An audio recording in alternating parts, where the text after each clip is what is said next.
file. Before we get started, would you please raise your right hand? You swear to tell the truth, the whole truth, and nothing but the truth, so help you God. Have each of you been able to follow the instructions over the course of the evening? That is not to talk to anybody about the people or regarding involved in these things, not to go online, not to do research on your own, and not to redo any of the news media that's out there about any particular case. Yes. Yes. All right, great. Thank you all so very much. It's just so critically important. I really appreciate it.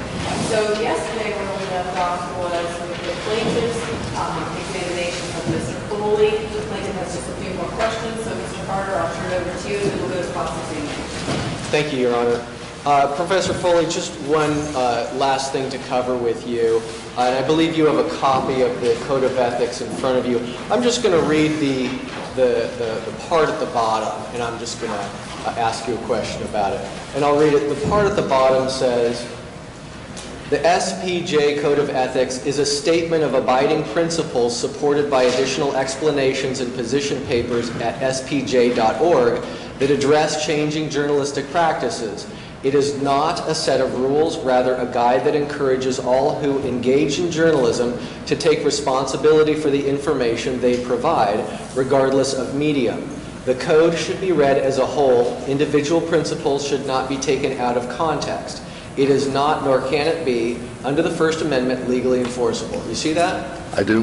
Can you give me your general understanding of what that disclaimer is all about? What it says is it is a set of guidelines to guide responsible journalists in their gathering of information and to make sure that they don't unnecessarily harm people in the meantime. It is not the law. It is a set of guidelines that journalists can go back to and say, okay, how do I handle this situation to make sure that I report accurately, completely, and fairly? Thank you. No further questions, Your Honor. So now the cross-examination by Mr. Sullivan.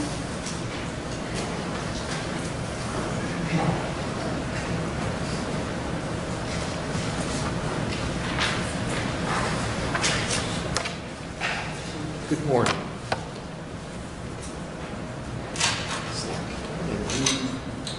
May I move that?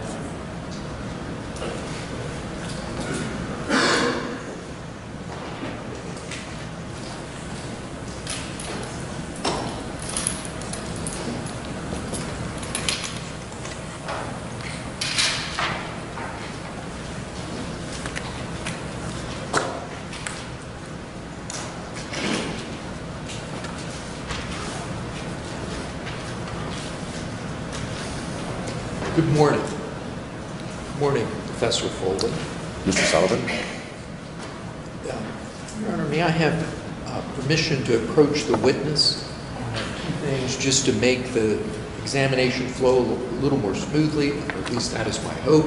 I have a copy of Professor Foley's report in written form, and I have his transcript of his deposition.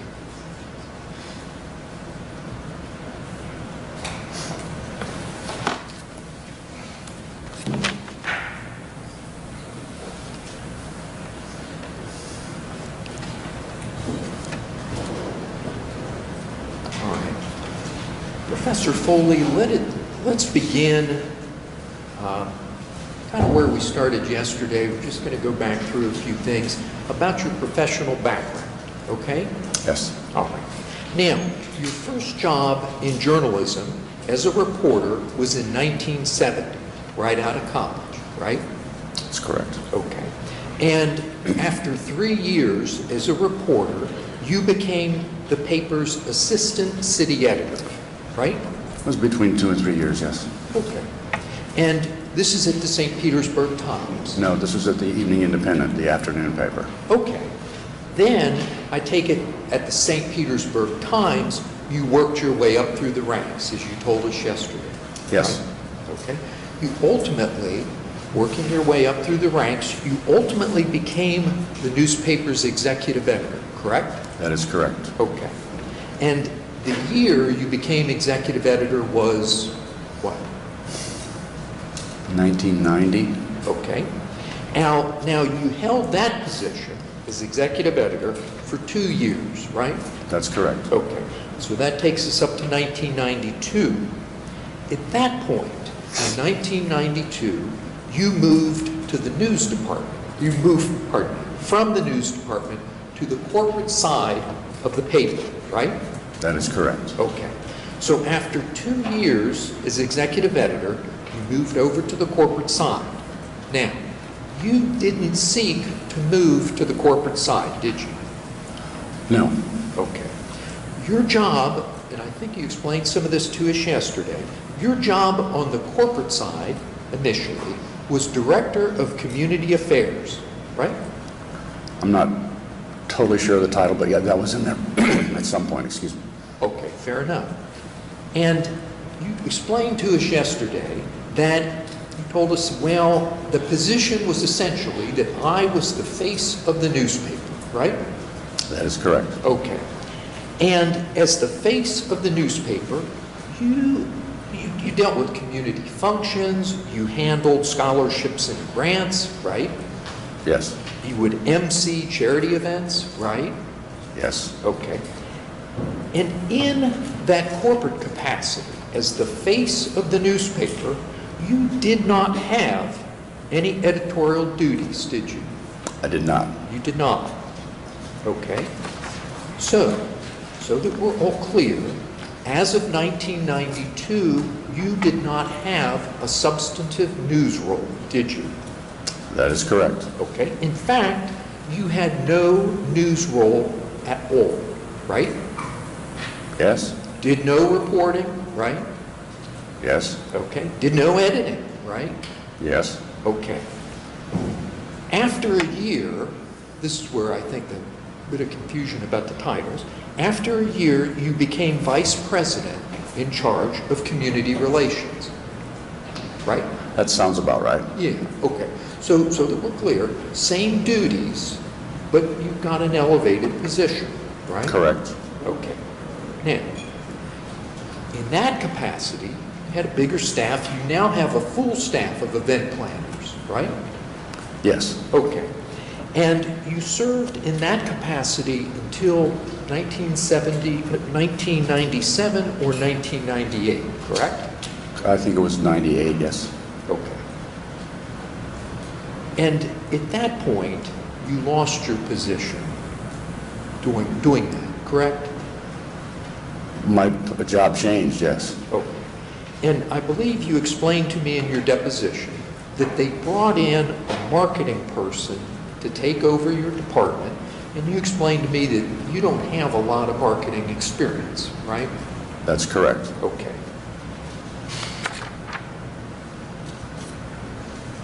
And your position then as Director of Community Affairs was eliminated by the Times Publishing Company in 1999, correct? That's correct. Okay.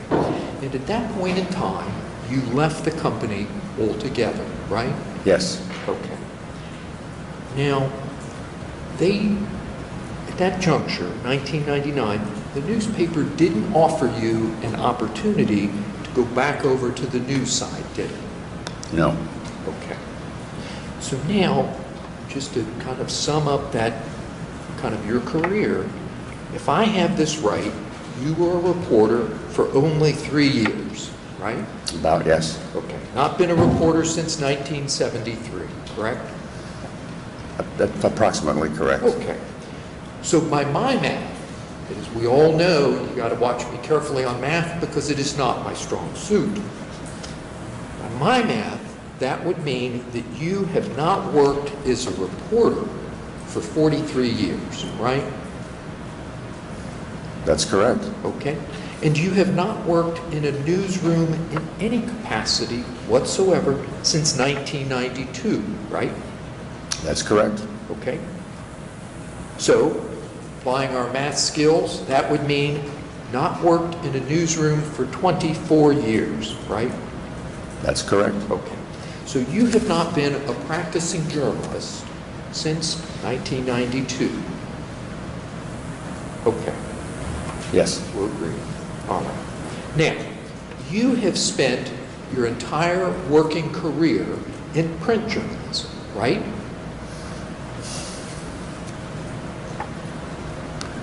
I'm not sure I know what working career means.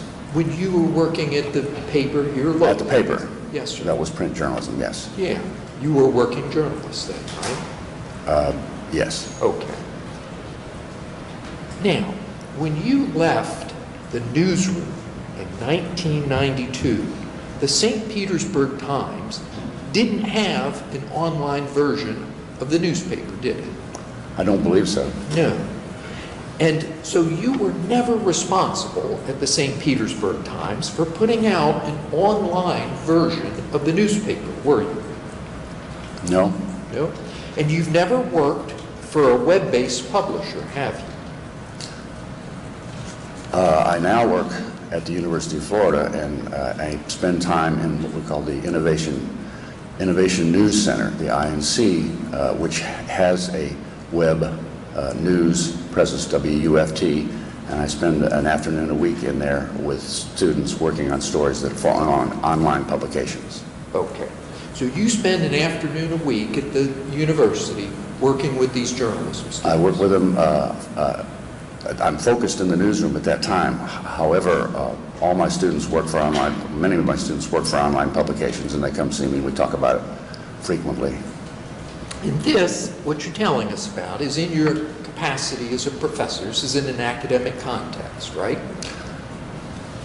In an academic context, yes, but we also publish stories on a daily basis online on WUFT website. All right. Now, let me ask you this. Since the time you were in the newsroom at the newspaper, right? Would you agree, or would it be fair to say that the practice of journalism has changed significantly in those intervening 24 years? Do you agree with that? It's a fairly broad question. How would you define the practice of journalism? Well, let me see if this will help you out. Let's make it more concrete, all right? Okay. Okay. Journalists today, folks that are sitting there doing their best to cover these proceedings, they're working on a 24/7 news cycle, aren't they? Yes, There are nonstop updates these days, aren't there? that is correct. Okay. Journalists today are required to work on multiple platforms at the same time, right? Yes, Mentioned that to us yesterday, this notion of multiple platforms. You appreciate that, don't you? I do. Okay. When you were last in a newsroom, there was no Facebook, right? That's correct. Okay. There was no YouTube, right? That is correct. There was no Twitter, right? No, I'm sorry. Twitter. No, you're right. There You're wasn't. familiar with Twitter, I take it. All right. Yes, When you were in the newsroom in 1992, there were no reader comments posted online, were there? no, No. Reporters were not expected to blog, were they? no, Didn't even have the concept of blogs back when you were in the newsroom, right? that's correct. Wasn't out there. Reporters were not expected to send out tweets about their news stories, were they? Didn't exist. Yeah, didn't exist. Didn't have Twitter. And they were not expected to post online video with their stories, were they? Of course not. No. And certainly they were not expected to create online interactive features to accompany their stories, right? No, No. I take it you would agree that the last 24 years have presented a host of challenges for working journalists. You'd agree with that, right? things have changed. Yes, All right. Now, you testified yesterday, and you touched on it this morning. You testified that at some point you've been a member of, pardon, we're going to shift, let's shift our focus. I don't mean to confuse you. We're going to talk a little bit about the Society for Professional Journalists, right? And I believe you told us yesterday that you personally have been a member of the Society for Professional Journalists. I have been, yes. Okay. I am. Are you, let me ask you this, are you presently a member? Yes, I am. You still are? Yes. Is there a separate, like, chapter or working group for folks that are academics as opposed to day-to-day journalists? I'm really not sure because we all meet at the same time at conventions. There is a separate student chapter that I'm the advisor to at the University of Florida. Okay. So you don't know if there are like subsets or anything like that? I don't pay attention to that kind of stuff. It's all the same. Sure, I got you. Now, the Society of Professional Journalists, in the business, its shorthand is SPJ, right? That's correct. Okay. The SPJ is a voluntary organization, isn't it? Yes, we pay a membership fee. Okay. And when I say it's a voluntary organization, again, let's be concrete. To be a journalist in our country, you do not have to be a member of that society, right? No. No. In other words, it is not a union, is it? No. You don't have to have an SPJ card so that you can show up at a newsroom and work as a reporter, right? No. It's not a guild, is it? No. No. Not like some of the trades where if you're not a member, you don't get to work, right? That's correct. Right. Not like the state bar for lawyers or the licensing for doctors, right?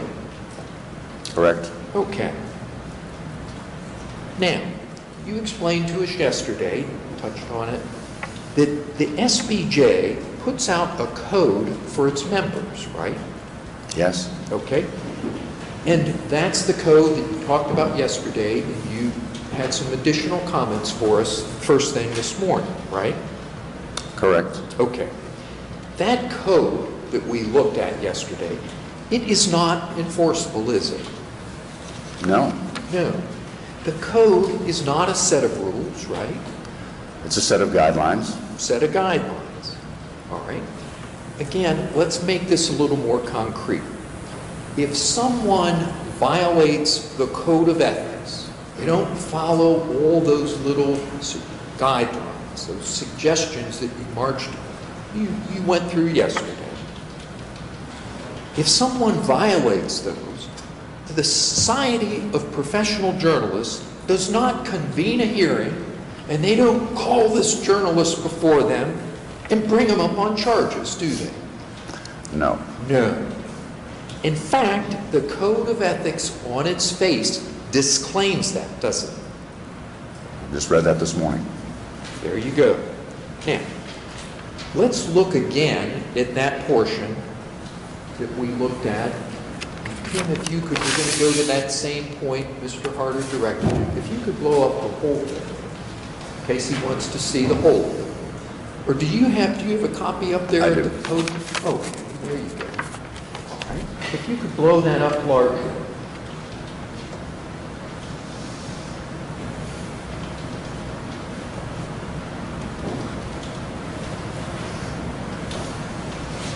Can you folks see that? Now, at the bottom, very last sentence, Mr. Harder read the whole provision for us, right? Yes. But the very last sentence, it says it is not, you see that? It, and the it refers to this code of ethics, doesn't it? Yes. Okay.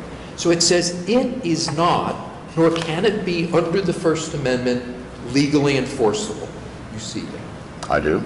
And you, as a journalist, you agree with that, don't you? I do. All right? You understand. You understand, I take it, that at the end of the day, the First Amendment trumps the SPJ Code of Ethics, right? I don't trumps is the right word, but yes, the First Amendment is the First Amendment. It's the law of the land, right? Absolutely. Okay. Professor Foley, we're going to shift our focus again.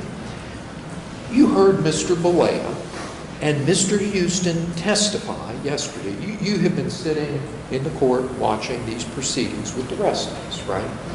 Yes. And you saw them testify in the proceedings for the last couple of days about how they are not disputing Gawker's right to publish the article about the sex tape, right?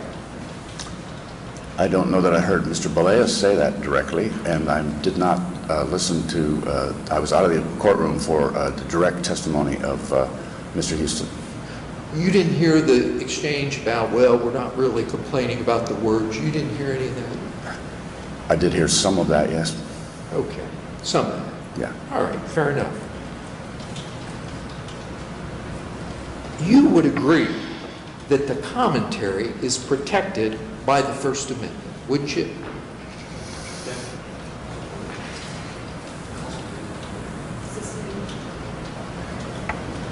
But let us be clear. What I'm seeking is your understanding as a journalist, your understanding as a journalism educator. I don't want any legal opinion from you. I want your understanding as a journalist. Let's make that clear.